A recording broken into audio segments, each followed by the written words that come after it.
महाशिवरात्रि पर लाखों से भक्त भगवान भोलेनाथ को जलाभिषेक कर उनकी पूजा अर्चना करेंगे।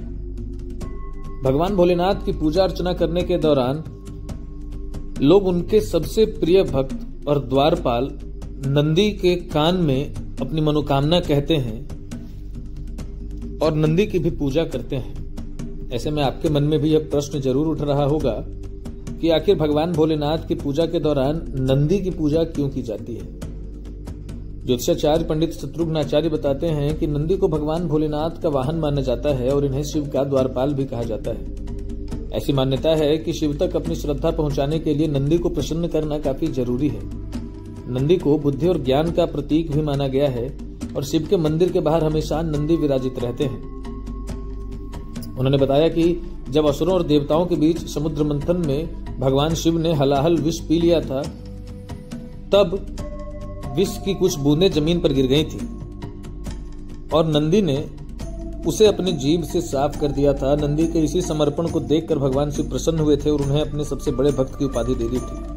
उन्होंने बताया कि भगवान शिव के और भी कई द्वारपाल हैं और उनकी आज्ञा और इच्छा के बिना राक्षस तो क्या, देवता भी कैलाश पर्वत पर भगवान भोलेनाथ तक नहीं पहुंच सकते हैं। शिव के गण में भैरव आते हैं, वीरभद्र भी आते हैं, मणिभद्र भी आते हैं और चंदासी भी आते हैं।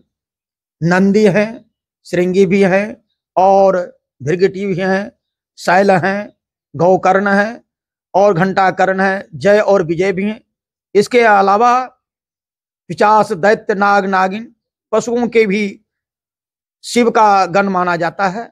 इस प्रकार बहुत सारे गणों ने धरती और ब्रह्मांड में विचरण करते रहते हैं और प्रत्येक मनुष्य आत्मा आदि की खबर रखते हैं। इस प्रकार जो इनका सब प्रचार प्रसार किया। फिर भगवान शिव के द्वारपाल भी बहुत हैं, जिसमें कैलाश पर्वत में भी कोई भी देवी या देवता, दैत्य या दानव शिव के द्वारपाल की आज्ञा के बगैर अंदर नहीं जा सकता था। ये द्वारपाल संपूर्ण दिशाओं में तैनात थे।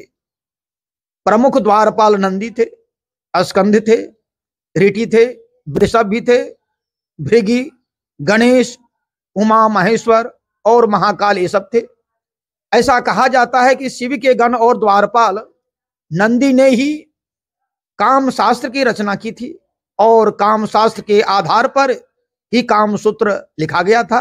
अच्छा, एक और बड़ा सवाल ये भी है कि रावण भगवान भोलेनाथ का शिष्य था, उसने भगवान भोलेनाथ को कई चीजें चढ़ाई, उसके बावजूद रावण के कारण भगवान भोलेनाथ की प्रसिद्धि नहीं। इसमें है कि रावण तो बहुत बड़े विद्वान ही थे, इसमें कुछ कहा ही नहीं जा सकता है। इसमें रावण में इतनी वह सिद्धियां हो चुकी थी कि अपना सिर काट करके भी वह अपने को माने पुष्प के जवाब चढ़ाते थे।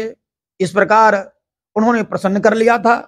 प्रसन्न करने के बाद इस पर उनकी अनेक सिद्धियां प्राप्त हुई थी। ज्योतिषाचार्य ने बताया कि यही कारण है कि नंदी को भगवान भोलेनाथ का सबसे बड़ा भक्त माना जाता है और भगवान भोलेनाथ ने उन्हें अपने वाहन के रूप में भी चुना है।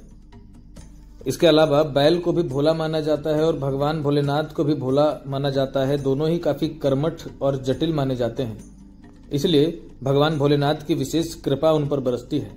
तो ऐसे में महाशिवरात्रि के दौरान अगर आप भी भगवान भोलेनाथ के मंदिर में पूजा अर्चना करने जाएं तो नंदी महाराज के कान में अपनी मनोकामना जरूर कहें। ज्योतिषाचार्य कहते हैं कि भगवान भोलेनाथ की पूजा के बाद नंदी के कान में अपनी मनोकामना कहने से उन मनोकामनाओं की पूर्ति अवश्य होती है। लोकल 18 के लिए गुलशन कश्यप की रिपोर्ट।